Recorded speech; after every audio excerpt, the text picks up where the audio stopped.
எண்ணமெல்லாம் சிறகடிக்கும், எண்களெல்லாம் வழி கொடுக்கும், எந்நாளும் ராஜமுகம், எளியோரின் ஏறுமுகம். எந்த நிலை வந்தாலும் வந்த நிலை மாறாத நமது Rajanilai. Rajanilai TV, channel of astrology.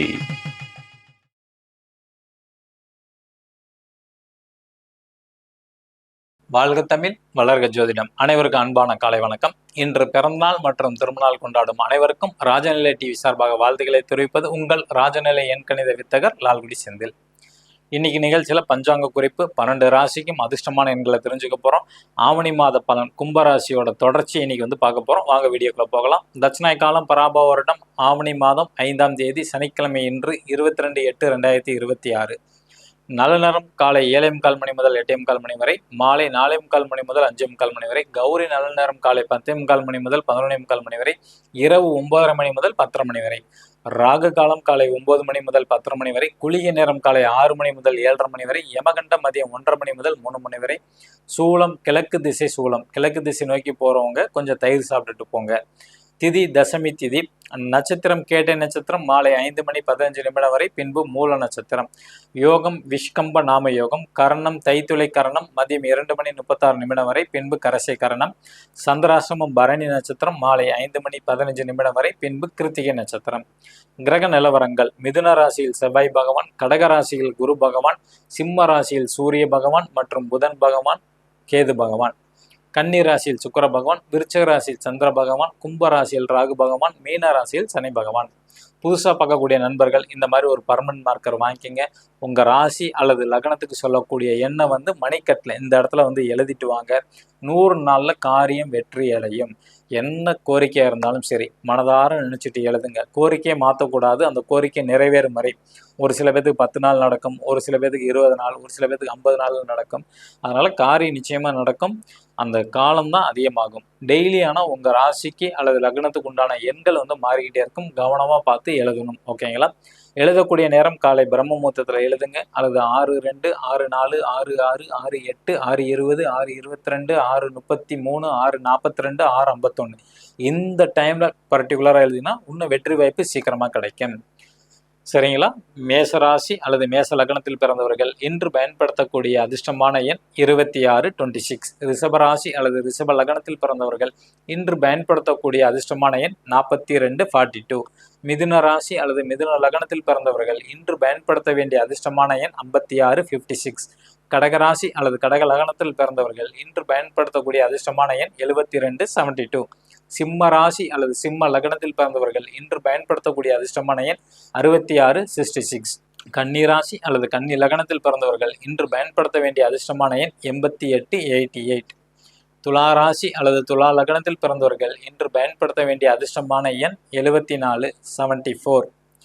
விருச்சக ராசி அல்லது விருச்சக லக்னத்தில் பிறந்தவர்கள் இன்று பயன்படுத்த வேண்டிய அதிர்ஷ்டமான எண் 8585. தனுசு ராசி அல்லது தனுசு லக்னத்தில் பிறந்தவர்கள் இன்று பயன்படுத்த வேண்டிய அதிர்ஷ்டமான எண் 8989. மகர ராசி அல்லது மகர லக்னத்தில் பிறந்தவர்கள் இன்று பயன்படுத்த வேண்டிய அதிர்ஷ்டமான எண் 1616. கும்ப ராசி அல்லது கும்ப லக்னத்தில் பிறந்தவர்கள் இன்று பயன்படுத்த வேண்டிய அதிர்ஷ்டமான எண் 2020. மீன ராசி அல்லது மீன லக்னத்தில் பிறந்தவர்கள் இன்று பயன்படுத்த வேண்டிய அதிர்ஷ்டமான எண் 04. இவை அனைத்தும் காமனான ராஜநிலையின் அதிர்ஷ்டமான எண்கள். ஓகேங்களா? உங்கள் ஜாதகப்படி அதிர்ஷ்டமான பணம் இருக்கக்கூடிய செல்ஃபோன் நம்பர் வேணுமா? கீழே உள்ள வாட்ஸ்அப் நம்பருக்கு தொடர்பு கொள்ளுங்க. குருக்காணிக்கை வாங்கிட்டு தான் நம்பர் எடுத்து தரப்படும். ஓகேங்களா? நம்ம அடுத்தது கும்ப ராசியோட தொடர்ச்சி பார்க்க போகிறோம். ஓகேங்களா? நேற்றுக்கு அரசியல் வரைக்கும் பார்த்துட்டோம். இன்னைக்கு வேலை வாய்ப்பை பற்றி தெரிஞ்சுக்க போகிறோம். 6ஆம் இடம் தான் வேலை. அங்கே குருவும் புதனும் இருக்கிறாங்க. 6ஆம் அதிபதியான சந்திரன் பார்த்தீங்கன்னா 9ஆம் இடத்துல இருக்கிறாங்க. அதனால வேலையில கொஞ்சம் கவனமாக இருக்கிறது ரொம்ப ரொம்ப நல்லது. பயணங்கள் அதிகமாக கிடைக்கும். உங்களை பொறுத்த வரைக்கும் நல்ல வருமானம்ங்கிறது உண்டு. வேலையில நல்ல வருமானம்ங்கிற அமைப்பெல்லாம் உண்டு. வீண் அலைச்சல் இருக்கும். உங்களையே வேலையில பார்த்தீங்கன்னா வெளியில போயிட்டு வர சொல்லிக்கிட்டே இருப்பாங்க. ஏதாவது பொருள் வாங்கிட்டு வாங்க, இதை வாங்கிட்டு வாங்க, அதை வாங்கிட்டாங்கன்னா அதிகப்படியான பயணத்தையும் அலைச்சலும் இருந்துகிட்டே இருக்கும். அதனால எந்த விதமான இன்கம் கிடைக்க போறது இல்லை. அதனால கொஞ்சம் கவனமாக இருக்கிறது நல்லது. கணவன் மனைவி ஒற்றுமை எப்படி சார் இருக்கும் அப்படின்னு எடுத்துக்கிட்டிங்கன்னா 7ஆம் இடம், அங்கேயே சூரியன் ஆட்சி பலம் பெறாங்க. அதனால் அதிகப்படியான ஒற்றுமைகள் கண்டிப்பாக உண்டு. ஆனால் குடும்ப செலவு மட்டும் தவிர்க்க முடியாது. குடும்ப செலவு அதிகமாகிட்டே தான் இருக்கும். ஓகேங்களா? வரவுக்கும் செலவுக்கும் சரிசமமாக இருக்கும். அடுத்தது திருமணம் ஆகுமா? அப்படின்னு எடுத்துக்கிட்டீங்கன்னா நிச்சயமாக நடக்கும். திருமண வயதில் உள்ள கும்பராசி நேயர்களுக்கு ஆவணி மாதம் திருமணம் நடக்கும், அல்லது அதுக்கு நிச்சயம் கூட நகலாம். அடுத்து தந்தைக்கு எப்படி இருக்கும்? 9ஆம் இடம், அது சுக்கிரன் கொஞ்சம் நீசத்துல வந்து இருக்கிறாங்க. அந்த வீட்டை வந்து பார்த்துக்கிட்டிங்கன்னா சுக்கிர பகவான் வந்து நீசத்துல வந்து இருக்கிறாங்க. ஓகே, அந்த வீட்டை வந்து கேது பகவான் வந்து பார்க்குறாங்க. ஸோ உங்களோட தந்தைக்கு வந்து ஆரோக்கியத்தில் கவனம் வேண்டும். ஓகேங்களா? அதே மாதிரி ஒரு சில குடும்பத்தில் வந்து தந்தை வந்து முத்தியடையும் நிலையும் வந்து ஏற்படுறதுக்கான வாய்ப்புகள் அதிகம் வந்து இருக்குது. கொஞ்சம் கவனமாக இருக்கிறது ரொம்ப ரொம்ப ரொம்ப நல்லது. ஓகேங்களா? தொழில் மற்றும் மாமியார் அப்படிங்கிறத பார்க்க போகிறோம்.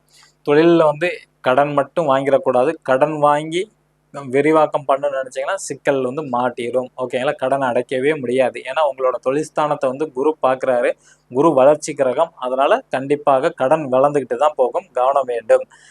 அதே மாதிரி மாமியாருக்கு வந்து பார்த்துக்கிட்டிங்கன்னா அவங்க வீடு வாகனம் எதுவும் வாங்கணும்னு நினச்சாங்கன்னா தடை ஏற்படும். சரியாக தூக்கம் வராது. அவங்கள பொறுத்த வரைக்கும் இடம் மாற்றத்தை வந்து நினச்சிக்கிட்டு இருப்பாங்க. அடுத்தது உடன்பிறப்பு, மூத்த சகோதர சகோதரி அல்லது வந்து பார்த்தீங்கன்னா மருமகன் அல்லது மருமகளை குறிக்கக்கூடிய அமைப்பு அப்படிங்கிறது. இதில் அவங்களுக்கும் உங்களுக்கு சின்ன சின்ன கருத்து வேறுபாடுகள் வரும். ஓகேங்களா? ஏன்னா 6ஆம் இடத்துல போய் குரு மறைஞ்சிட்டார். அதனால உங்களுக்கும் அவங்களுக்கு கருத்து வேறுபாடு வரும். கொஞ்சம் கவனமாக இருக்க வேண்டும். ஓகேங்களா? அவங்க செய்யக்கூடிய முயற்சிகள் அனைத்தும் வெற்றி வாய்ப்பு வந்து கிடைக்கும். அவங்களுக்கு இடமாற்றம்ங்கிறது கண்டிப்பாக உண்டு. குடும்ப உறவுக்குள்ளார சின்ன சின்ன குழப்பங்கள், சண்டைகள் வரும். எச்சரிக்கையாக இருக்க வேண்டும். கும்ப ராசியில பிறந்த அண்ணன், அக்கா, மருமகன், மருமகள். ஓகேங்களா? பெண்களால லாபம் வந்து அவங்களுக்கு வந்து உண்டு. பதவி உயர்வு இல்லை, எதிர்பார்க்க வேண்டாம். வெளிநாட்டு வேலை வாய்ப்பு நிச்சயமாக கிடைக்கும். போயிட்டு வரலாம். ஓகேங்களா? பரிகாரம் குலதெய்வ வழிபாடு தான் பண்றது ரொம்ப சிறப்பு. இவங்க கும்பராசியில பிறந்தவங்க வந்து புதன்கிழமை குலதெய்வத்துக்கு போயிட்டு வந்தா ரொம்ப சிறப்பு. அல்லது அமாவாசை பௌர்ணமிக்கு போயிட்டு வந்தா ரொம்ப ரொம்ப சிறப்பு. குலதெய்வமே தெரியல சார் அப்படின்னா காலையில சூரிய பகவான் வழிபாடும் இரவு சந்திர பகவான் வழிபாடும் பண்ணீங்கன்னா நிச்சயமாக உங்க லைஃப்ல வந்து நல்ல முன்னேற்றம் வந்து கிடைக்கும். நம்பிக்கை இருப்பவர்களுக்கு நவகிரகங்களும் வழிகாட்டும் என்று கூறி விடைபெற்றுக் கொள்கிறேன். மீண்டும் நாளை சந்திப்போம். நாளைக்கு மீன ராசி எப்படி இருக்குன்னு தெரிஞ்சுக்கலாம். நன்றி, வணக்கம், வாழ்க வளத்துடன்.